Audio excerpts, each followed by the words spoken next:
আসসালামু আলাইকুম।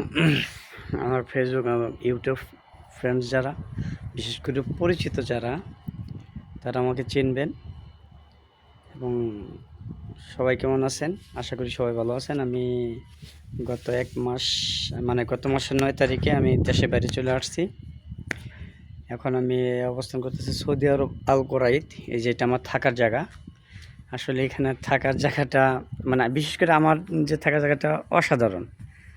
পুরোপুরি প্রায় মানে মরুভূমির কাছে, মানে সাইডে, একেবারে মরুভূমির সাইডেই আমাদের বাসা। পরে ওইদিকে কোনো বাসা নেই, ওই যে একটা খালি দোকান দেখা যায়, ওই যে এটা একটা দোকান। তারপরে ফাঁকা আমি দেখাবো একটু পরেই। তবে একটা কথা শেয়ার করি। আরেকটা কথা, এই যে এটা আসলে আমার থাকার জায়গা। ওই যে রান্নাঘর, ওই যে পানির ট্যাঙ্কি, এই যে নিচেও পানি, এখানে পানি কিনে নিতে হয়। যারা সৌদি আছে, বিশেষ করে মরুভূমির দিকে, তারা বলতে পারবে। ওই যে ওইটা আমাদের রুম, ওই যে 2টা এসি। এখানে এসি ছাড়া থাকা যায় না। এইখানে যারা গরিব, মানে এই দেশে যারা গরিব ভিক্ষা করে খায়, তারাও বাংলাদেশের মন্ত্রীদের সাথে ব্যয়বহুলভাবে বসবাস করে। যারা প্রবাসী তারা না, স্থানীয় যারা, তারা। যাই হোক, যেটা আমি শেয়ার করবো, যে বিশেষ করে যে আমার যেটা, মানে আমার যে এটা, ওইটা আমি শেয়ার করতেছি। সবার জন্য না, মানে যে বিদেশে এসে অনেকে দেখি কষ্ট করে। এই যে 1 মাসের মধ্যে আমি অনেক লোকের সাথে পরিচিত হয়েছি বা পরিচয় হয়েছে। তারা অনেকেই বলে, ভাই বিদেশে অনেক কষ্ট, বিদেশে এক বেলা খাইয়ে থাকতে হয়।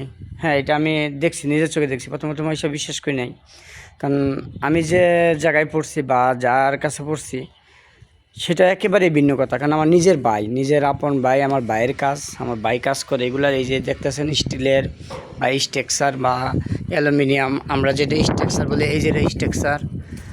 আবার এই যে অ্যালুমিনিয়াম, এই যে অ্যালুমিনিয়াম, এই যে অ্যালুমিনিয়াম, এই যে আপনার স্টিল। আমরা মূলত কাজ করি, মনে করেন যে দরজা এবং জানালা, বাসাবাড়ির, দোকানের, এই বা একটা দোকানের, এই দেশে বলে তাওলা, আমরা বলি টেবিল, এইগুলার কাজ করি। তো আসলে যারা অনেকে বিদেশে আসে দালালের সাথে কন্ট্যাক্ট করে, তারা অনেক কষ্ট করে। এইখানে আসার পর অনেকের সাথে আমার পরিচয় হয়েছে।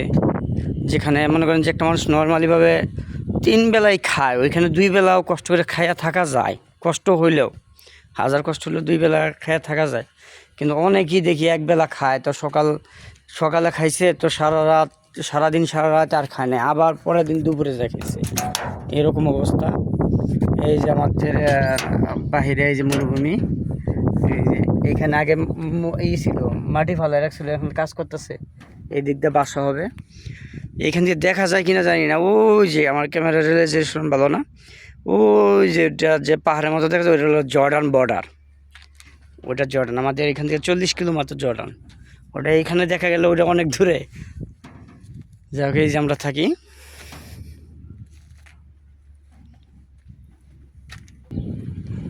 ভিডিওটা লম্বা হয়ে যাচ্ছে, আসলে এত ভিডিও লম্বা করা উচিত না।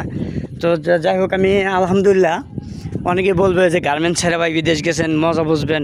তবে ভাই আমি এখন পর্যন্ত, মানে এই যে আপনাদের সাথে ভিডিও শেয়ার করতেছি, এখন পর্যন্ত আলহামদুলিল্লাহ আমি গার্মেন্টসে 10 বছর ছিলাম। এবং গার্মেন্টসের মেকানিক্যাল লাইনে বা মেকানিক্যাল ইঞ্জিনিয়ার লাইনে সুইংয়ে। তো আলহামদুলিল্লাহ, ওই 10 বছরে আমি যতটুকু শান্তি না পাইছি, আমি 1 মাসে এখন পর্যন্ত তো তার থেকে দ্বিগুণ মানে শান্তিতে আছি। আমার জন্য সবাই দোয়া করবেন।